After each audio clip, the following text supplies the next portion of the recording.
It took me 35 games to get Digne. What the Feeling crazy, can you come and save me, Play so many games, feel like I'm an alien. Wanna throw my controller at my cat? Don't do it. Getting Digne, make a FIFA player snap. Raging, yelling, feeling like I'm in an opera. Feeling burnt out like I'm Melisandre. Call me John Locke, cause your boy is lost. I'ma get Digne no matter the cost. YouTube, what's the deal? It's your boy, One Star Weakfoot, and we're back for another episode of...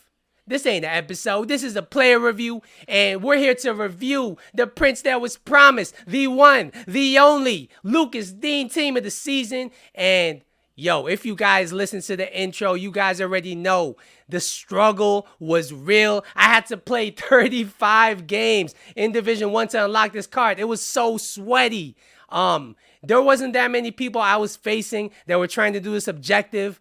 And I had to play against mega squads with David Luiz and team of the season Doherty at CM.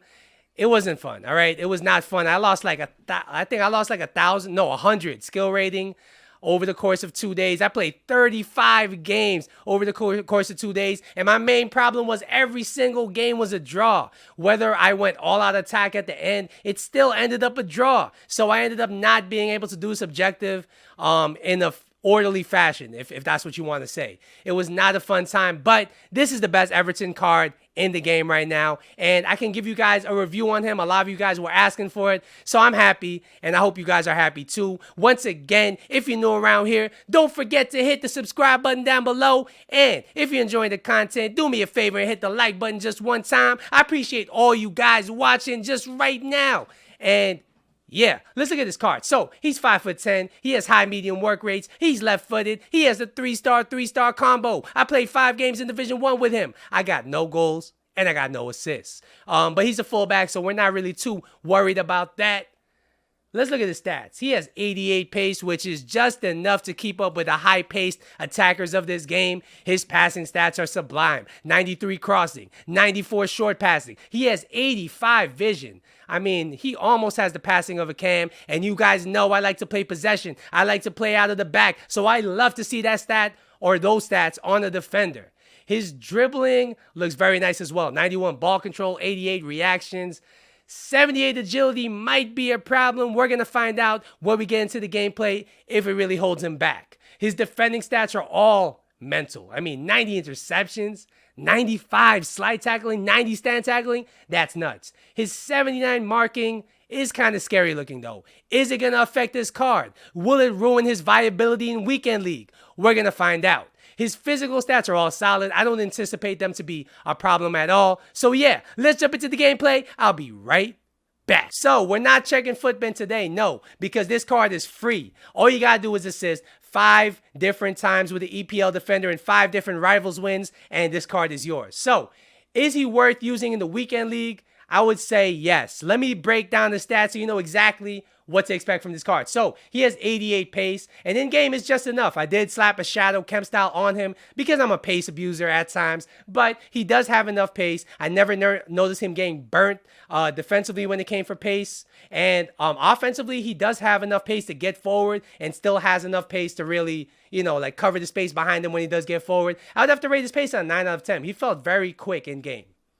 His shooting, I didn't quite get to test. I mean, he is a fullback, and I did even use him as a left mid in the 3 at the back formation, but it's just hard to get him in shooting position, so I only really got 1 or 2 shots off with him. I'm not really going to review that portion of this card. His passing, though. Oh my God, this passing on this fullback is amazing. Before him, I was using team of the season Telles at left back as far as passing, and both of their passing is pretty much just about the same in game. Both of them have really good long passing, really good vision, and the crossing on both of them is just really nice. Digne, I only got a few crosses off with him, but all his crosses were accurate, powerful, and just landed straight where I wanted that cross to be. His crossing was really nice. His long passing, using like pretty much long through balls, over the top through balls coming from the fullback position, was very nice to have as well. His short passing was very composed. I know his composure is only 82, but I used him in a lot of high risk scenarios because I like to play from the back, and he never let me down. He always put in a really nice pass, and I really rate this guy's passing. I gotta say his passing is a 9 out of 10. his dribbling. One question mark I had with his dribbling going into it was that he has only 78 agility. The rest of his dribbling stats, however, is very nice. And in game, he didn't feel clunky at all. He feels very, very nice on the ball. He's quick to turn. He feels responsive when I'm doing like the little turns, the little skill moves, the heel to heels, all that stuff. He feels actually pretty responsive for a defender. He's a very good dribbler for a left back. Like he feels on the ball very similar to the second in form Andy Robertson. He feels very similar to UCL Tellez, and I'm not sure what it is because his dribbling stats aren't anything crazy, but on the ball he feels very composed. Like I said, keeps the ball very close to his body. Like I said, is very, very nice at just turning defenders, turning attackers, and I really enjoyed him on the ball. I gotta say, overall, his dribbling is an 8.5 out of 10. His defending. The one question we had going into it, was his marking going to be an issue? And I can say no. His marking is actually not going to be an issue at all. One thing I did notice with him, well, two things I did notice with him was his stand tackle was so clean. He was tackling people, he was putting in tackles that he had no business putting in, to be honest. He was tackling people bigger than him, people smaller than him. As long as you're near the ball and you time the tackle well, you get a good angle on it, he's going to come away with the ball every single time. His tackle was incredibly clean. He never got called for fouls. I really enjoyed his stand tackle. His interceptions were also very noticeable. He was always in position to break up play, despite the fact that he has only 79 marking. And his defensive AI was solid. I would say he's very dependable as far as defending wise. I wouldn't say he's a game changer, but he does his job and he does his job very well. I would say his defending is an 8.75 out of 10. His physical.